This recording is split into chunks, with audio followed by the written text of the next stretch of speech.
नमस्कार दोस्तों। अब स्कूल से थोड़ा साइड हो जाते हैं। हम सभी जानते हैं कि पढ़ाई के साथ साथ थोड़ा बहुत खेल-कूद भी आवश्यक होता है। इससे दिमाग में ताज़गी बनी रहती है। हमारे देश में क्रिकेट का क्रेज़ कितना है ये हम सब लोग जानते हैं। शायद उतना प्रसिद्ध हमारा राष्ट्रीय खेल भी नहीं है जितना कि क्रिकेट है। हमारे यहाँ भी गाँव वालों पर क्रिकेट का बुखार पूरी तरह चढ़ा था और आज भी क्रिकेट उतना ही प्रभावी है। मुझे भी क्रिकेट अच्छा लगा और मैं भी बड़े चाव से खेलता था। मैं तो पहले भी बता चुका हूँ कि मैं हर काम को बहुत सीरियस लेता था अगर मुझे करना होता था तो, वरना उसे छोड़ देता था। मेरे गांव में क्रिकेट की 3 टीमें थीं और सबसे छोटी टीम का कैप्टन एक दिव्यांग थे जो दोनों हाथों व पैरों के सहारे बंदर की तरह चलते थे और वो ओपनिंग करने आते थे और वो रन नहीं भागते थे। उनका हमेशा एक रनर हुआ करता था। उस समय टेनिस या कैनवास की गेंद गांव में नहीं चलती थी। उस समय लेदर वाली गेंद होती थी जिससे बहुत चोट लगती थी।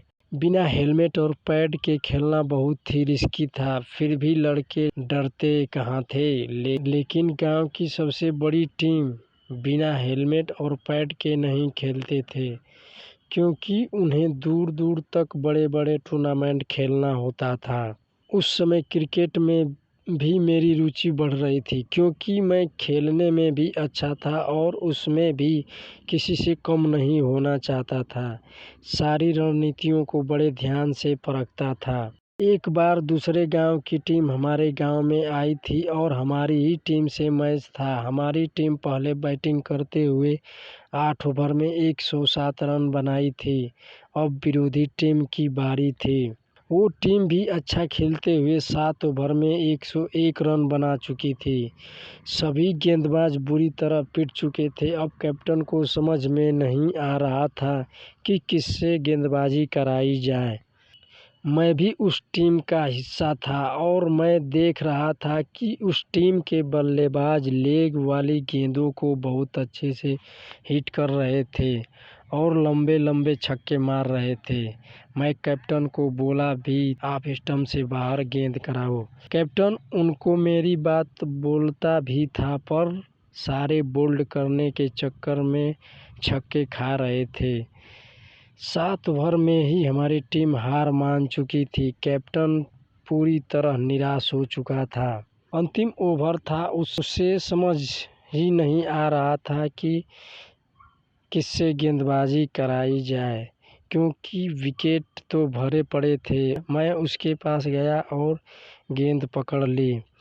उससे बोला, अब तो हम हार ही चुके हैं, मेरा भी प्रयोग देख ही लो जो मैं बहुत पहले से बोल रहा था। मैंने ऑफ साइड की फील्ड सजाई और बोला कैच छूटना नहीं चाहिए और पहली गेंद फेंकी वाइड से थोड़ी अंदर। बल्लेबाज इसे भी लेग में खींचा लेकिन गेंद ऑफ में ही रही और 1 रन मिल गया। टीम में थोड़ी खुशी झलकी। मैंने फिर वही गेंद फेंकी और दूसरा बल्लेबाज भी वही शॉट मारना चाहा लेकिन ऑफ में बाउंड्री पर कैच आउट हो गया। टीम जोश से भर उठी। मैंने तीसरी गेंद वाइड फेंक दी, फिर भी वही गेंद डाली और इस बार 2 रन मिल गए। मैंने चौथी गेंद डाली और इस बार रन आउट हो गया। सभी देखने वाले खड़े हो गए। अब 5वीं गेंद की बारी थी और ये गेंद मिस हो गई। अब लास्ट और निर्णायक गेंद बची थी। इस पर 3 रन चाहिए थे। सभी की सांसें तेज हो गई थी। सभी यही कह रहे थे कि पहले कहाँ था। मैंने एक बार फिर ऑफ साइड वाले फील्डरों को सचेत किया कि मिस फील्ड नहीं होना चाहिए। मैंने लास्ट गेंद फेंकी। बल्लेबाज इसे जोर से छक्का मारना चाहा लेकिन गेंद ज़्यादा उठी नहीं और मिड विकेट में ही रह गई।